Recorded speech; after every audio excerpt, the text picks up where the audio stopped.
Et on se retrouve pour une dernière chronique ce soir avec le Radio Code chez Louise. Alors on va parler pour cette dernière chronique des lobbies écologistes. Et pour cela, nous sommes en compagnie de Pauline du Radio Code et de Colin et Alexandre du Code Citoyen. Voilà, rebonjour le Radio Code. Bonjour. Alors, commençons cette magnifique chronique. Alors, avec vous, on va parler des lobbies écologistes. Mais avant tout, c'est quoi un lobby et peut-être plus particulièrement les lobbies écologistes ? Du coup, un lobby écologique, ça s'inscrit dans la thématique, comme on parle depuis tout à l'heure, des lobbies en général. Et il en existe plusieurs formes. Donc, on s'est dit que c'était bien de réexpliquer ce que c'était un lobby tout court. Donc, un lobby, c'est un groupement, une organisation ou alors des associations qui vont défendre des intérêts politiques, financiers, etc. auprès d'institutions politiques, mais aussi d'entreprises. Donc c'est très large. Et pour ce faire, ils vont utiliser différents procédés. Donc ça va par exemple être organiser des rencontres entre des représentants d'une entreprise et des représentants politiques. Ça va aussi se faire via des moyens financiers, mais à savoir que évidemment tous les lobbies n'ont pas les mêmes moyens financiers. Les lobbies des énergies fossiles, évidemment, ils engrangent bien plus de revenus que les lobbies écologistes dont on va parler. Et donc les lobbies en général, comme je le disais, ils ont différentes facettes. Donc on va avoir les lobbies très connus qui sont connotés assez négativement, les lobbies des énergies fossiles. Tu peux peut-être en citer quelques-uns, les énergies fossiles ? Ouais, les énergies fossiles, par exemple, l'entreprise Total Energy qui est surreprésentée à la COP, mais ça on en reparlera après. Et donc, on voulait aussi mettre en lumière les lobbies qui sont connotés plus positivement, donc les lobbies, par exemple, féministes et finir écolo. l'émission par du positif. Voilà, c'est ça. On avait envie de finir par du positif, et donc on voulait mettre en lumière les lobbies écologiques, qui eux, donc ça va être le même principe, défendre des intérêts, mais là, défendre des intérêts environnementaux. Et ils le font dans des associations politiques, notamment au Parlement européen, parce qu'en Europe, c'est eux qui ont le lead sur l'environnement. Et aussi évidemment auprès de grandes entreprises comme on citait Total Energy, mais il y en a d'autres. Voilà. Ouais, mais du coup ça prend plein de formes différentes. Donc évidemment il y a des ONG internationales, on connaît Greenpeace, le WWF, Amnesty International aussi a de l'influence au niveau écologique. Mais il y a aussi des mouvements, des think tanks, des mouvements citoyens. On connaît Extinction Rebellion par exemple, le Code Rouge à ce niveau-là, qui et même des entreprises au final qui font des actions en faveur de l'écologie. Alors c'est pas forcément du lobbyisme en tant que tel parce qu'ils ont pas, comme Wally l'a dit avant, Alexandre, les mêmes moyens que tu peux l'appeler Wally. que les grandes entreprises ou quoi. Mais du coup c'est plutôt à plus petite échelle, organiser des rencontres entre décideurs politiques et des collectifs citoyens, avec Greenpeace aussi. Et c'est à plus petite échelle et du coup forcément la réussite que ça amène est moins visible, elle est moins impactante, mais au final elle peut valoir beaucoup plus. Par exemple, on parle au Parlement européen des objectifs en émissions carbone d'ici 2050, tout ça c'est des choses qui ont été vraiment faites grâce à l'appui des lobbies entre guillemets écologistes. Donc, c'est ça, donc des pétitions, des trucs ouais, comme c'est ça. Ouais. C'est une façon un peu différente de faire du lobbyisme, du coup, parce que qu'on pourrait moins associer du lobbyisme, mais au final c'est quand même ça, parce que l'idée c'est d'influencer sur des décisions politiques par... c'est ça, voilà. Au final, c'est même mieux parce que, en total, ok, ils ont plein d'argent et tout, mais donc, ils le mettent. Moi, je préfère 1000 fois quelqu'un qui parle et qui fait signer une pétition et qui fait connaître le sujet que Total qui met juste 5 millions pour. On sait même pas quoi. C'est pour ça aussi qu'on les voit plus positivement, parce que la façon dont ils font les choses et l'impact qu'ils ont est plus positif pour le monde, objectivement. Après, on va pas se le cacher, c'est beaucoup plus difficile pour eux d'arriver à des résultats et ils sont pas forcément aidés. Genre, on peut voir à la COP 29, la dernière qui a eu lieu en Azerbaïdjan, il y avait près de 2000 lobbyistes des énergies fossiles et quelques centaines de 300 pour tous les mouvements écologistes, pour l'environnement. Mais dans et tout un dans monde le monde, où tout s'achète, c'est compliqué de faire sa place quand on est juste honnête et qu'on vient. Et surtout qu'ils sont beaucoup moins. Ils sont beaucoup moins, surtout, c'est ça le problème. Ouais. Mais on voit du coup sur la COP, l'impact qu'ils ont est forcément beaucoup plus réduit. Et même, alors que c'est censé être une conférence qui est pour le climat, et au final, c'est pas eux qui ont la voix la plus.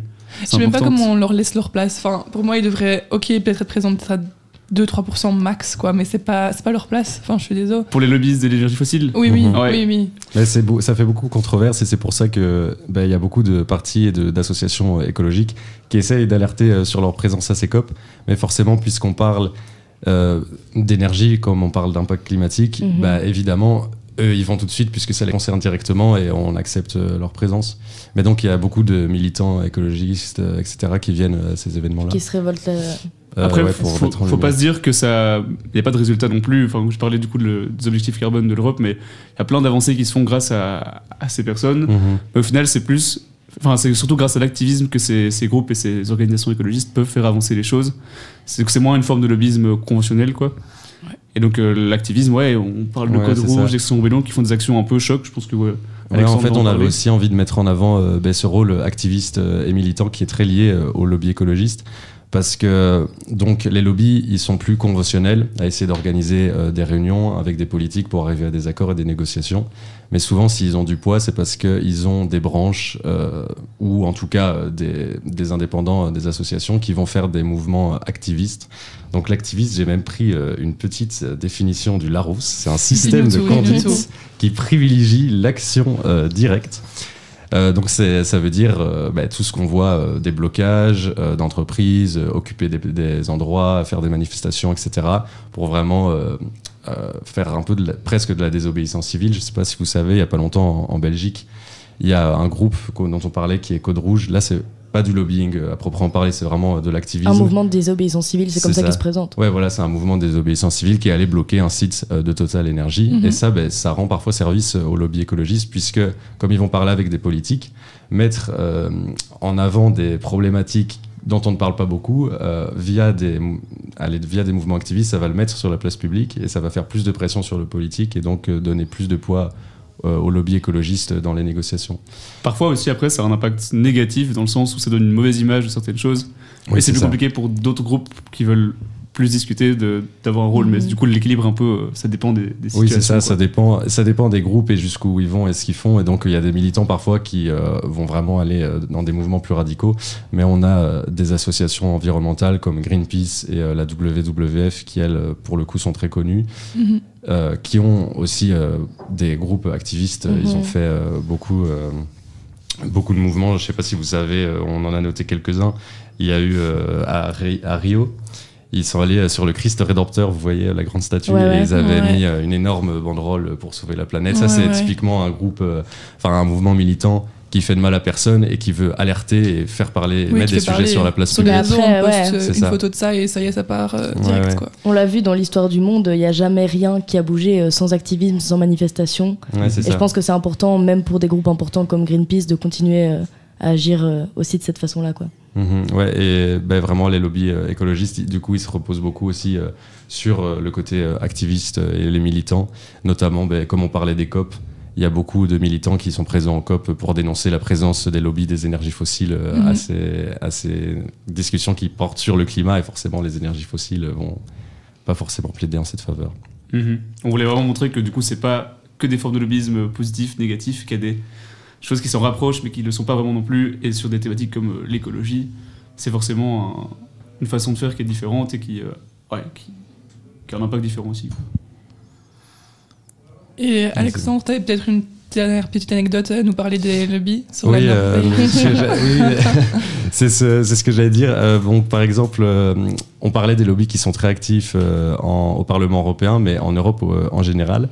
Et en Norvège, je pense que c'était l'année passée ou il y a 2 ans, ce qui s'est passé en fait, c'est que le gouvernement norvégien à l'époque voulait donc introduire une loi pour autoriser l'extraction minière des océans, mais ça allait vraiment être un désastre climatique à l'époque. Et donc, il y a eu du militantisme et des lobbies qui se sont associés pour aller faire des actions et discuter en Norvège. Et ça a créé tout un mouvement pendant vraiment plusieurs semaines qui a fini par créer un groupe composé d'associations, de lobbies, de militants, de politiques pour faire pression sur ce projet de loi. Et donc, au final, le projet de loi n'est pas passé. Il a été reporté parce que le gouvernement avait beaucoup trop de pression sur lui. Et donc, ça, c'est un exemple d'une victoire. Et donc, maintenant, il est seulement reporté parce que ce qui s'est passé, c'est qu'ils ont dit d'accord, on voit que ça va vraiment être grave ce qu'on fait. Donc, on va demander une commission avec des scientifiques qui vont venir vérifier la faisabilité du projet. Et si c'est vraiment trop catastrophique pour l'environnement, ce qui est sûrement le cas, on ne le fera pas. Et donc ça, c'est un exemple d'une victoire. On disait qu'on voulait finir sur une note positive. C'est trop bien, merci beaucoup. Finir sur ce genre de choses. C'était super. Merci beaucoup à vous deux d'être venus en tout cas. Mais écoutez, c'était donc la dernière chronique de cette émission en collaboration avec Le Citoyen. Merci à vous d'être venus et de nous avoir partagé toutes ces informations hyper intéressantes. Merci. Je vais vous laisser une petite minute, 30 secondes, ce que vous voulez, de pub pour partager vos réseaux sociaux, vos prochaines actis et pour inviter les gens à venir à vos recrutements. Très bonne idée. Bah, du coup, petit rappel, on est le Code Citoyen, on fait des événements qui invitent à discuter, à débattre sur des thèmes de citoyenneté, politique, actualité.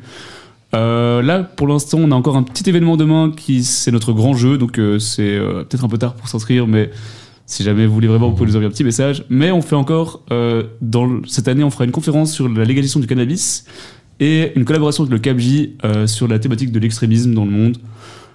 Du coup, n'hésitez pas à nous suivre sur les réseaux sociaux, Facebook, Instagram. Très important de nous suivre sur les réseaux sociaux. On y poste aussi à la fin de chaque semaine les actualités de la semaine. On fait des petites fiches pour les nuls, si jamais il y a sur des sujets. En mode Hugo Décrypte, genre. C'est ça. Parfois, je nous présente comme le coach Hugo Décrypte, mais c'est pas le cas. On fait vraiment des trucs quand même bien différents. Mais voilà, sur nos réseaux sociaux, il y a plein de choses et on fait aussi. Vous verrez tous les événements qui peuvent. Et alors, dernière chose, on fait la semaine prochaine un COP recrue encore pour recruter des nouveaux membres au COT et peut-être par la suite en fonction des besoins si jamais ça intéresse. C'est ça, c'est le 26 mars. Allez-y, ils sont trop sympas.